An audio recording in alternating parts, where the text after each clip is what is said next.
Ao som de Jesus, Alegria dos Homens, começa agora o Música, Espiritualidade e Ciência, programa idealizado pela doutora Dídia Bismar Arcuri, com a participação de Abigail Denise, Dr. Luiz Fernando Grijó, Augustin Ojeda Júnior, Dr. Marcelo Cury, Nair Arruda, Carlos e Beth Sanches e a professora Cristina Shiroden. Convidados especiais, Liana Bismar Arcuri, Flávia e Valdecir Chiroma, e eu, Daniel de Paula, falando de Campo Grande, Mato Grosso do Sul, para o mundo. Começamos o programa com uma prece proferida por Carlos Sanches.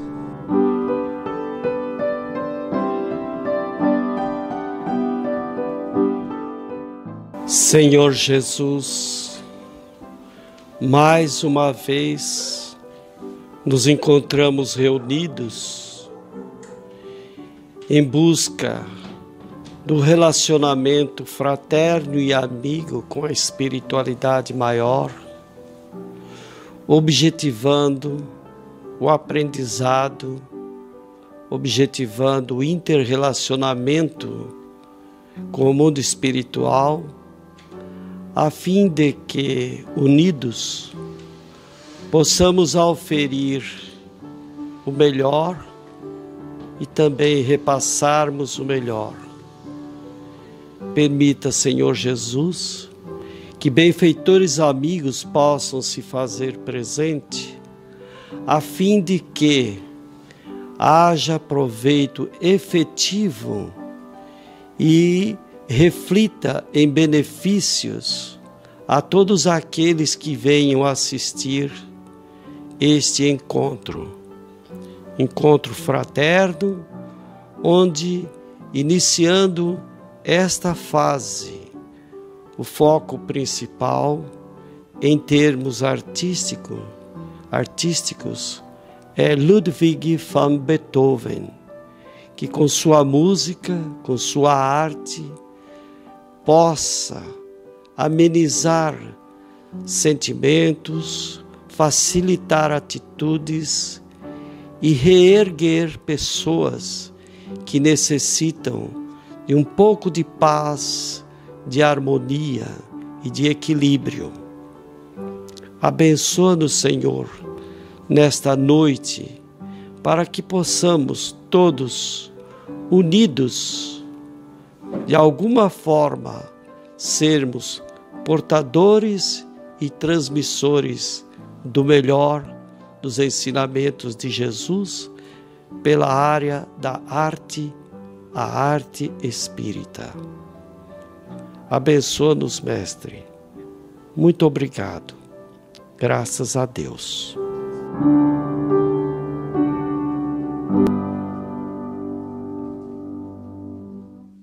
Vamos conhecer agora os objetivos do programa Música, Espiritualidade e Ciência, na voz de sua idealizadora, doutora Dídia Bismar Arcuri.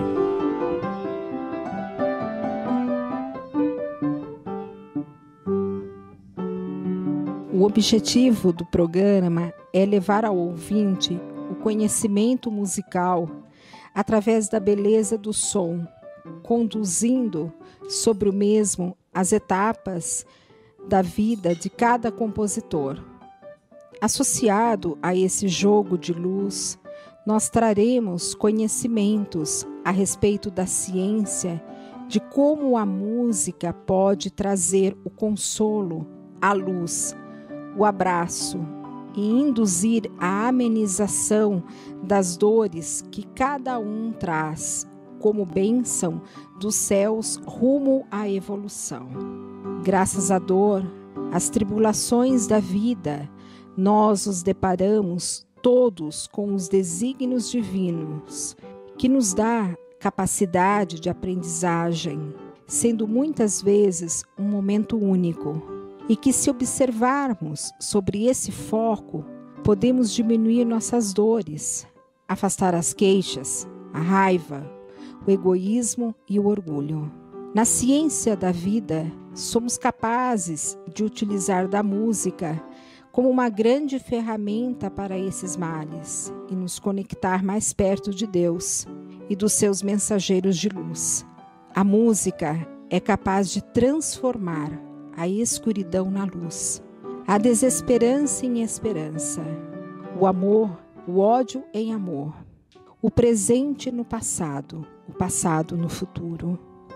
Está comprovado cientificamente que o timbre, o tom do som pode induzir a essas bênçãos de luz. E nós mostraremos no decorrer desse ano como a música pode agir sobre as doenças, tais como Alzheimer, depressão, tumores. O nosso convite é simples. Deixe a música entrar no seu coração. Feche os olhos. Imagine essa luz entrando em sua casa, assim como a serenata ao luar, que aqui iremos apresentar agora com a abertura desse programa. Para isso, convidaremos a pianista Maria Cristina, professora da Escola Arte Viva, a brindar nosso momento com essa energia única que vem do alto e entra em todos os nossos lares, na nossa casa mental. Que curador, que chega como companheira de agora e do dia seguinte, como calmante da alma, a energia para o espírito.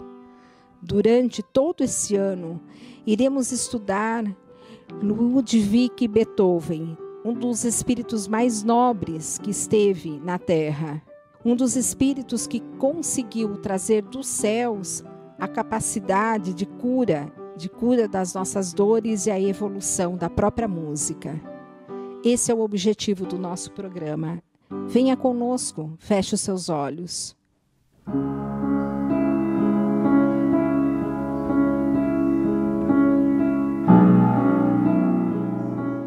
Ludwig van Beethoven nasceu em 16 de dezembro de 1770 em Bonn, antiga Prússia, e morreu em 26 de março de 1827 em Viena, na Áustria. Foi um compositor alemão do período de transição entre o classicismo do século XVIII e o romantismo do século XIX. É considerado um dos pilares da música ocidental pelo incontestável desenvolvimento tanto da linguagem como do conteúdo musical demonstrado nas suas obras, permanecendo como um dos compositores mais respeitados e mais influentes de todos os tempos. O resumo de sua obra é a liberdade. Essa é uma descrição de Beethoven por parte do crítico alemão Paul Becker, que continua: ele é a liberdade política, a liberdade artística do indivíduo, sua liberdade de escolha, de credo e a liberdade individual em todos os aspectos da vida.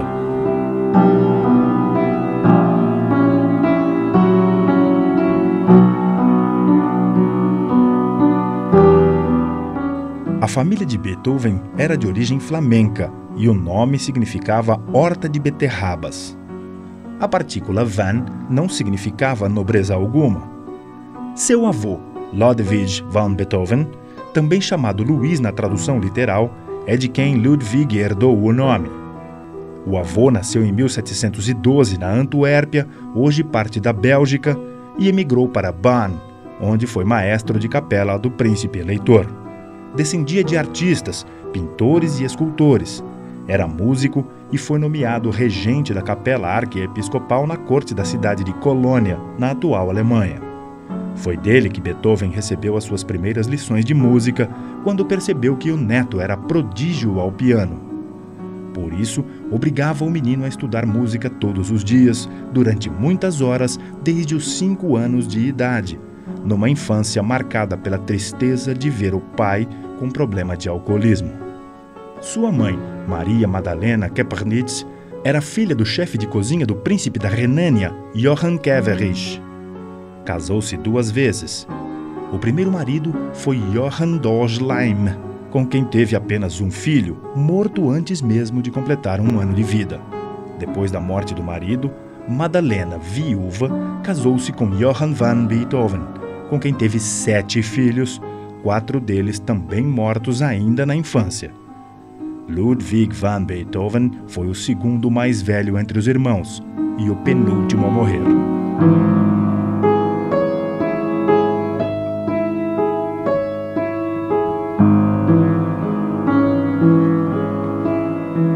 Ludwig van Beethoven nunca nunca teve estudos muito aprofundados, mas sempre revelou talento excepcional para a música. Com apenas 8 anos de idade, foi confiado a Christian Gottlob Neef, o melhor mestre de cravo da cidade de Colônia na época, que lhe deu uma formação musical sistemática, levando-o a conhecer os grandes mestres alemães da música. Numa carta publicada em 1780, pela mão de seu mestre, ele afirmava que seu discípulo de 10 anos domina todo o repertório de Johann Sebastian Bach e o apresentava como um novo Mozart. Beethoven compôs as suas primeiras peças aos 11 anos de idade, iniciando a sua carreira de compositor, de onde se destacam alguns Lieder, ou canções em alemão. Os seus progressos foram de tal forma notáveis que, em 1784, já era organista assistente da Capela Eleitoral e, pouco depois, violoncelista na orquestra da corte e professor, assumindo já a chefia da família devido ao problema do pai. Foi nesse ano que Beethoven conheceu o jovem conde Waldstein, a quem mais tarde dedicou algumas de suas obras.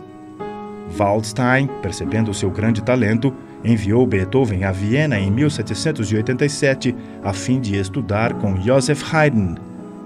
O arquiduque da Áustria, Maximiliano, foi quem subsidiou então os seus estudos.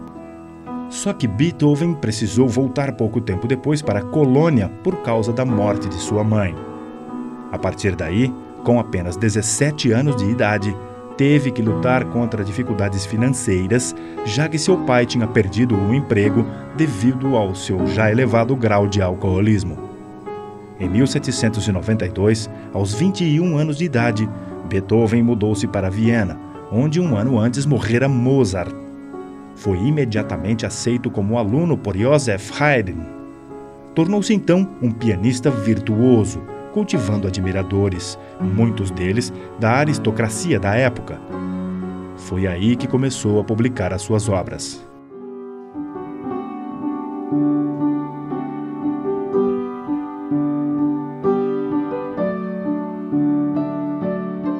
Nessa época, em Viena, surgiram os primeiros sintomas da grande tragédia.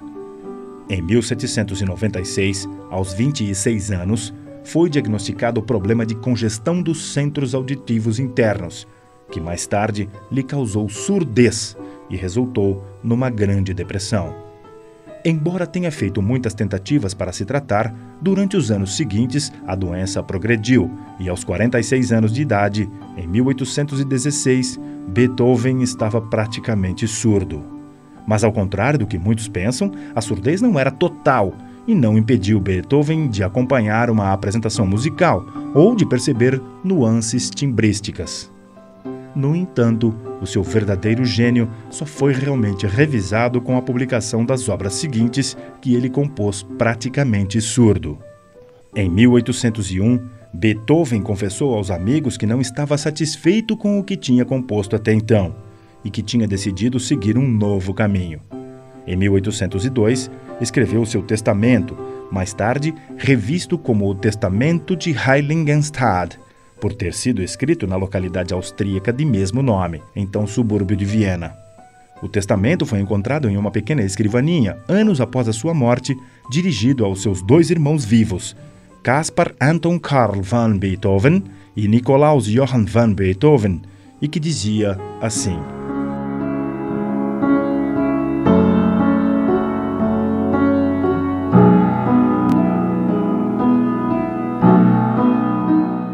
Ó homens que me tendes em conta de rancoroso, insociável e misantropo, como vos enganais?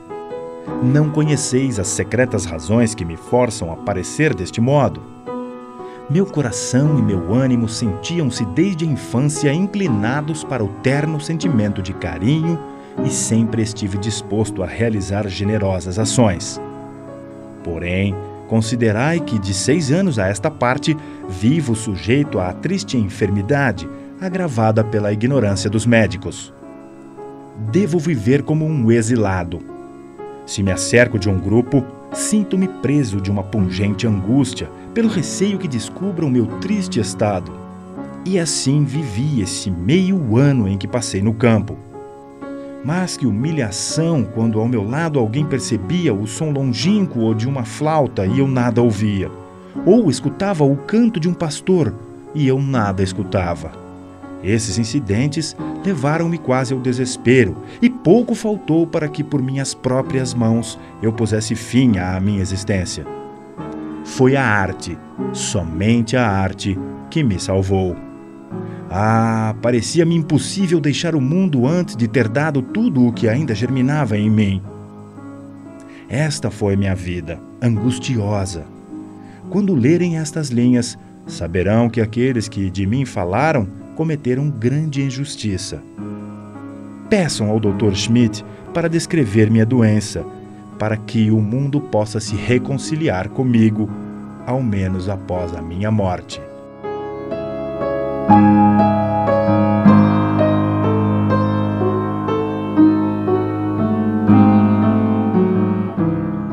Depois de 1812, a surdez progressiva, aliada à perda das esperanças matrimoniais e problemas com a custódia de um sobrinho, levaram-no a uma crise criativa que faria com que durante esses anos ele escrevesse poucas obras importantes. Mas foi nos derradeiros anos de vida que surgiu do gênio Ludwig van Beethoven sua maior obra, a Nona Sinfonia, que estudaremos mais detalhadamente nos próximos programas.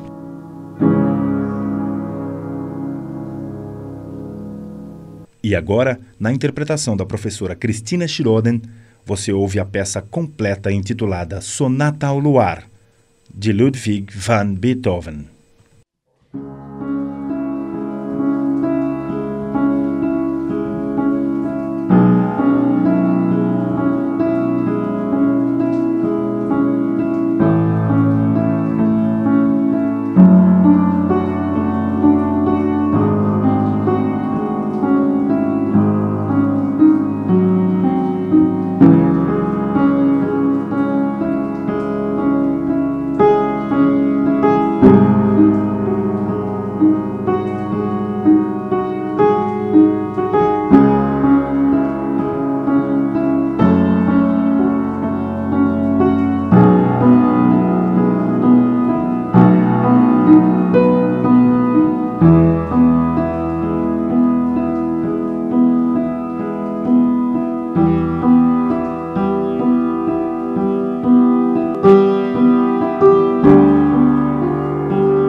programa Música, Espiritualidade e Ciência entra agora na introdução ao livro Música para a Evolução do Espírito, de Gutenberg Pascoal da Silva, da editora Mitos Books.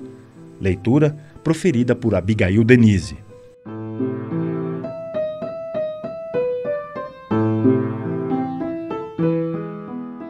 Você já procurou entender a música além do senso auditivo, pensar nela como valioso recurso de educação e aprimoramento interior? Pois a música é isso e muito mais, tendo exercido uma tremenda influência na história e no equilíbrio do ser humano ao longo dos séculos. Esse é o questionamento e entendimento do autor Gutenberg Pascoal da Silva, na sua obra Música para a Evolução do Espírito, cujo estudo iniciamos neste primeiro programa, Música, Ciência e Espiritualidade, exibido na Rádio Coração do Mundo. Nas palavras de Hélio Ribeiro Loureiro, de Niterói, Rio de Janeiro, responsável pelo prefácio, esta obra apresenta-nos uma séria pesquisa feita, por meio de depoimentos de vários vultos nobres da seara espírita, com relatos sobre a utilidade da música nos trabalhos espíritas, divulgação e na vivência do espiritismo. A música, bem executada, com um norte espírita, pode ser um vigoroso remédio que desperta a sensibilidade na alma do que ouve. Nesta oportunidade, a abordagem restringe-se à parte introdutória e nos programas seguintes comentaremos esta obra capítulo a capítulo, divulgando as experiências com a música, objeto deste estudo, ora resumindo, ora literalmente fazendo uso das palavras do autor. É a espiritualidade anunciando a inclinação das artes ao espiritual. Antes, a arte pagã, em seguida, a sacra, na sequência, a confusão de estilos, ora negando, ora contestando um o outro. Em meio aos mais diversos paradigmas, surge um novo estilo, a arte espiritualizada.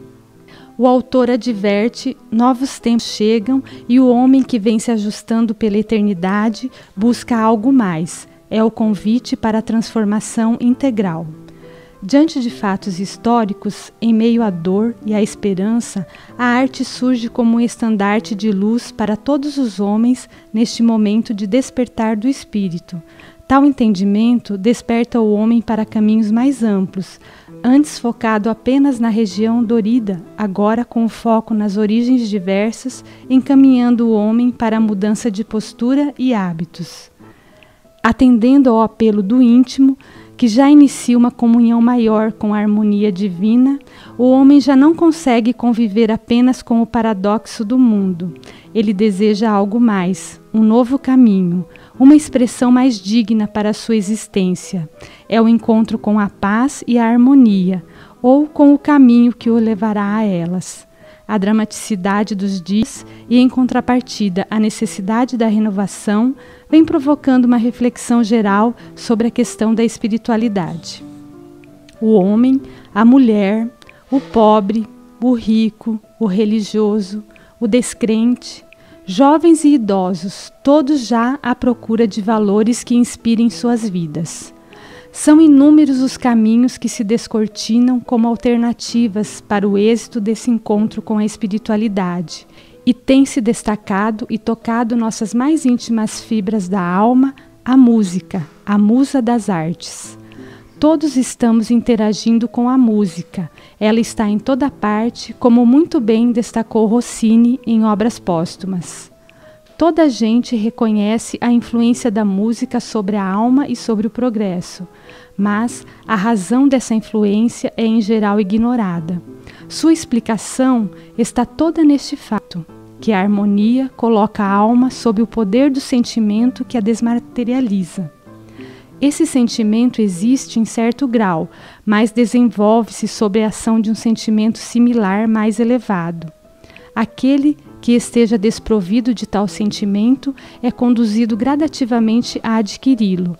Acaba deixando-se penetrar e arrastar por ele ao mundo ideal, onde esquece, por instantes, os prazeres inferiores e prefere a divina harmonia. Por recomendação do autor, quem pretende se aprofundar nesses estudos, dando-lhe um brilho novo, o carinho devido e a excelência que merece, deve considerar os ensinamentos expressados nas palavras desses grandes vultos sobre a arte espírita, na qual a música se inclui. Pedro Baldi, em A Grande Síntese, disse: a arte apaga-se quando o espírito adormece, porque só nele reside sua inspiração. A arte é espírito e a matéria a mata. O materialismo a matou, agora tem de renascer. Emmanuel, através de Chico Xavier, em O Consolador, advertiu: dentro em pouco também vereis as artes se acercarem dele, do Espiritismo, como de uma mina riquíssima, e traduzirem os pensamentos e os horizontes que ele patenteia, por meio da pintura, da música, da poesia e da literatura. Já se vos disse que haverá um dia a arte espírita, como houve a arte pagã e a arte cristã, e uma grande verdade, pois os maiores gêneros se inspirarão nele. Em breve vereis os primeiros esboços da arte espírita, quais mais tarde ocupará o lugar que lhe compete. E por fim, Allan Kardec, em Obras Póstumas, orienta: não censuramos de forma alguma os que não pensam como nós. O que para nós é evidente pode não ser para todos os outros. Em resumo, cada um é perfeitamente livre de aprovar ou de criticar os princípios do Espiritismo, dele tirar consequências boas ou más, conforme lhe agrade. Porém, a consciência tem um dever para com todo crítico sério, de não afirmar o contrário do que são os fatos. Ora, para isso, a primeira condição é a de não falar daquilo que se desconhece.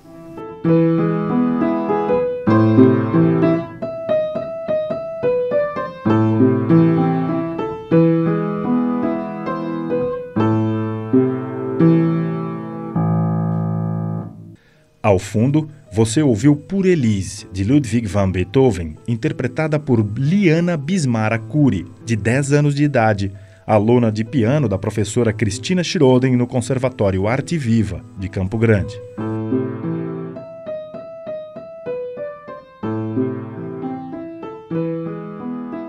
Professora e amiga da Liana, eu achei muito interessante colocá-la para tocar por Elise, porque uma criança tocando por Elise significa muito para mim, pois como professora, além dela, quase todas as crianças, todas, não é por nossa imposição como professores.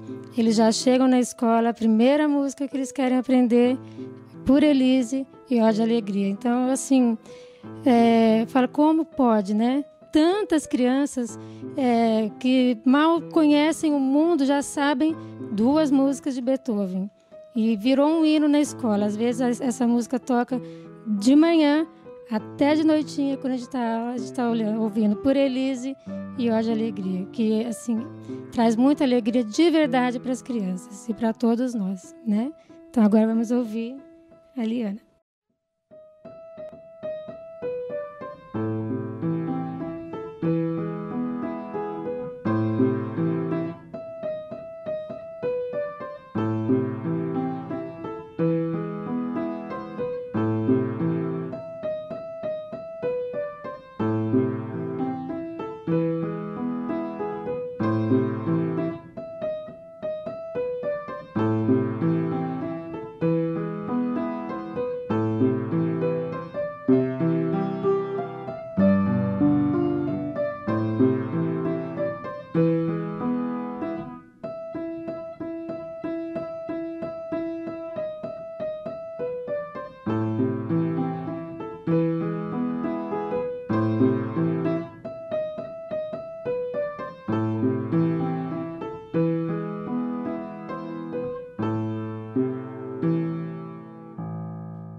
Em meio à aura que se formou durante o sarau espiritual, Dr. Marcelo Cury, anfitrião da noite, colocou a seguinte questão: será que só a música clássica pode causar tantos efeitos benéficos à alma das pessoas que a escutam?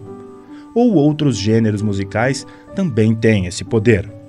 Com a palavra, professora Cristina, Daniel e o próprio Dr. Marcelo Cury.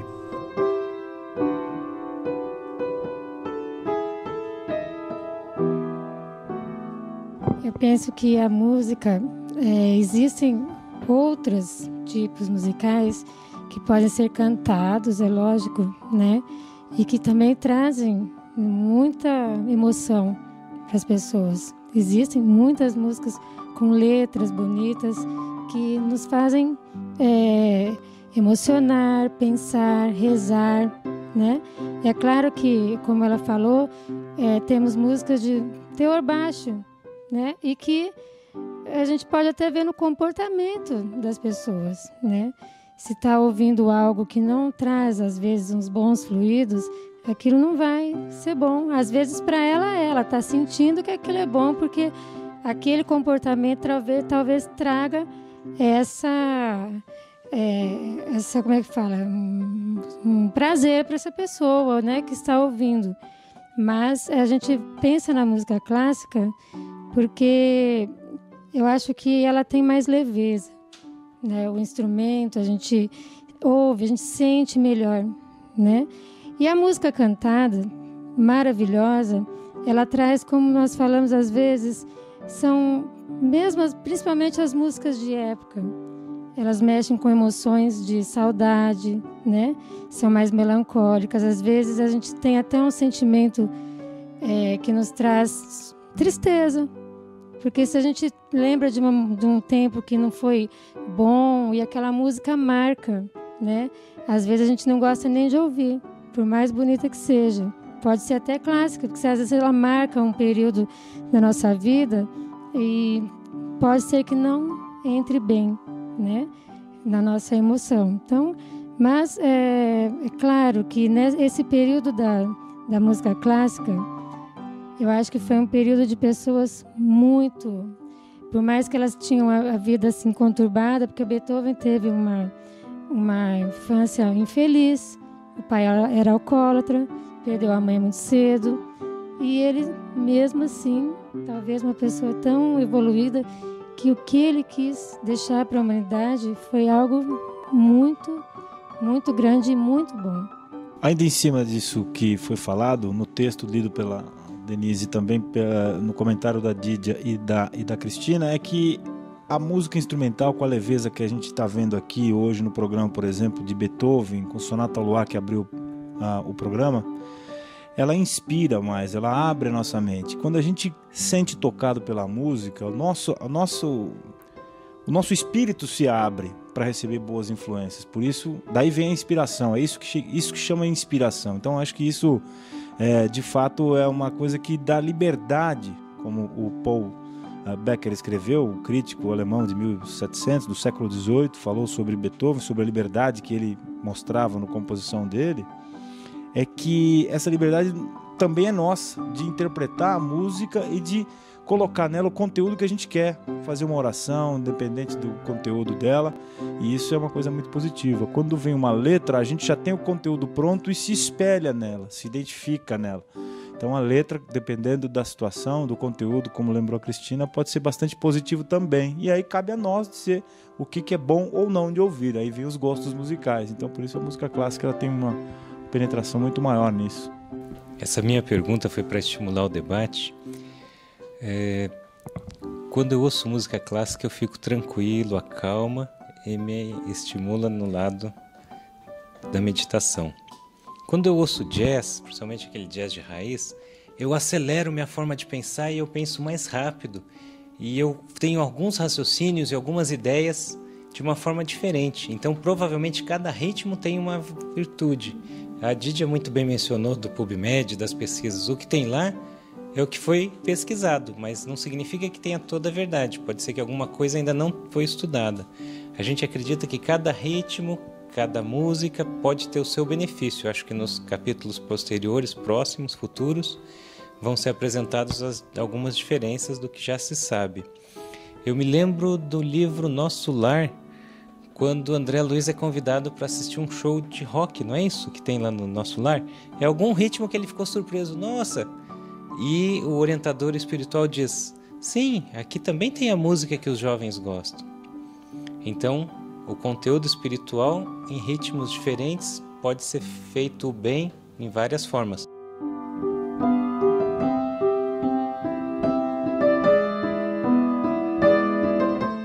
Agora o programa dedica um tempo para a leitura de um trecho do livro Os Espíritos, a Música Celeste e a Música Terrena, de Gesiel Andrade, da editora EME, capítulo 1, Os Espíritos Encarnados e a Música. Leitura proferida por Flávia Chiroma.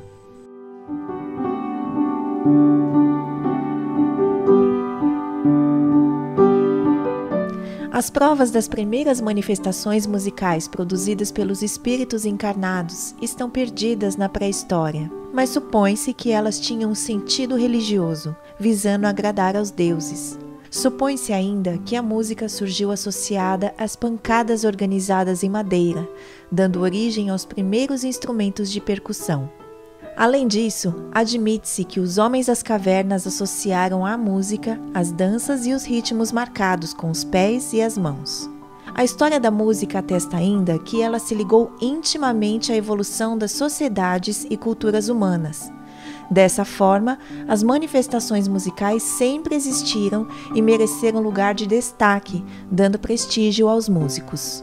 Admite-se que o primeiro grande salto na organização e sistematização dos elementos musicais ocorreu no momento perdido na pré-história, em que as palavras foram incorporadas nas linhas melódicas simples, produzindo cantos rudimentares e músicas vocais primitivas.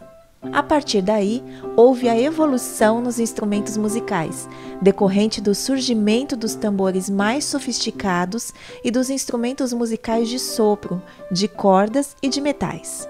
Houve ainda o afloramento da criatividade de alguns músicos e compositores, permitindo a produção de expressões musicais novas, a organização mais diversificada dos sons e a invasão da música para animar as atividades humanas, tais como as festas para celebrar a caça abundante e a colheita farta, a vitória na guerra, as reuniões coletivas, as atividades domésticas e o entretenimento das crianças.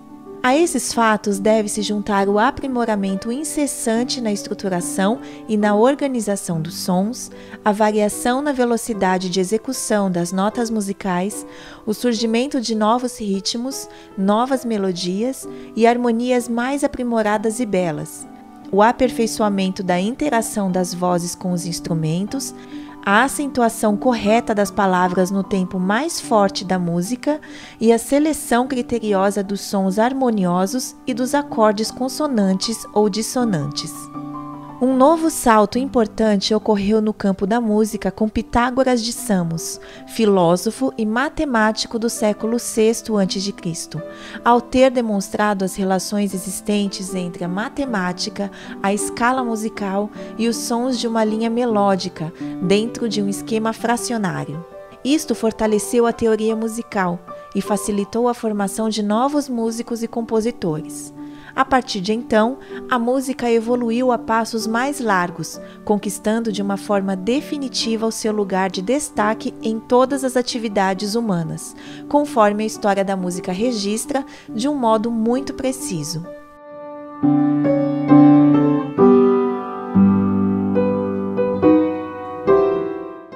Durante o sarau espiritual, Dr. Luiz Fernando Grijó recebeu uma mensagem do plano espiritual. E é o próprio Dr. Grijó quem vai nos falar da emoção da mensagem e ler o que recebeu. Vamos ouvir.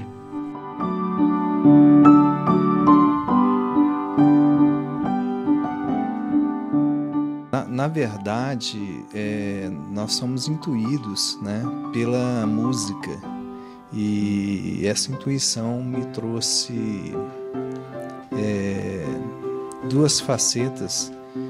Que a primeira é a seguinte: a música é o descortinar inconsciente das particularidades do sentimento. E a segunda é quando a jovem começou a cantar, a tocar, eu percebi assim que eu estava num ambiente antigo e que me parecia ser uma sala e uma pessoa tocando o piano, né? E essa pessoa estava muito surpresa e feliz de ver uma jovem tocar, né? E aí ele disse assim que o piano é uma caixinha divina de música, disposto a conceder à imaginação o infinito das possibilidades. Então, como ele estava com aquele piano, ele disse que todos nós nos encantamos quando estamos jovens com uma caixinha de música, que é um despertar para nós, né? A gente vê aquela caixinha de música e fala, nossa, que sensação maravilhosa, né? E o piano tem essa capacidade e essa semelhança.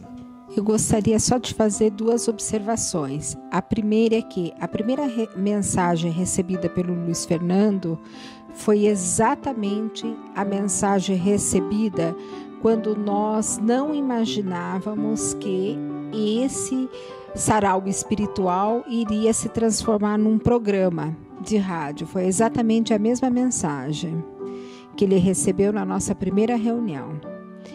A segunda observação é que nós temos um outro médium aqui que faz pictoriografia e um dos desenhos é um piano.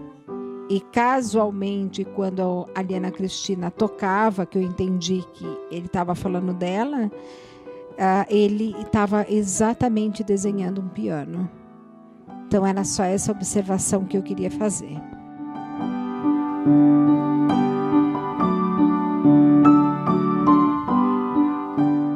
Para finalizar o programa Música, Espiritualidade e Ciência de hoje, vamos aproveitar os recursos tecnológicos que nos conectam com o mundo para fazer preces em agradecimento a esse momento.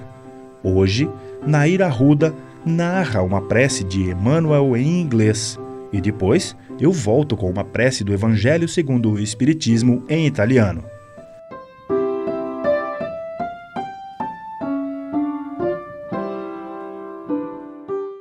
Tolerate, constructing every good you can. Don't demand of others gifts that you lack. Others' mistakes could be ours. Accept probations as faith examinations. You bear the peace that you bring to others. We have what we give.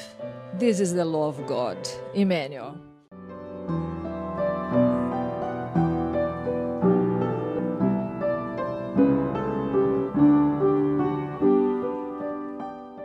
Amati spiriti, angeli custodi che, con il permesso di Dio, con la sua infinita misericordia, velai sugli uomini, di avere i nostri protettori nelle prove della vita terrena, dacci la forza, il coraggio e rassegnazione. Respirare in tutto ciò che è buono, ci detende la pendenza del male, che la vostra influenza generi e penetra le nostre anime. Sento che un amico devoto è accanto a noi, che vede la nostra sofferenza e condivide le nostre gioie. E tu, mio buon angelo, non mi abbandoni. Ho bisogno di tutta la vostra protezione per resistere nella fede e nell'amore che le prove piaccia a Dio di mandarmi.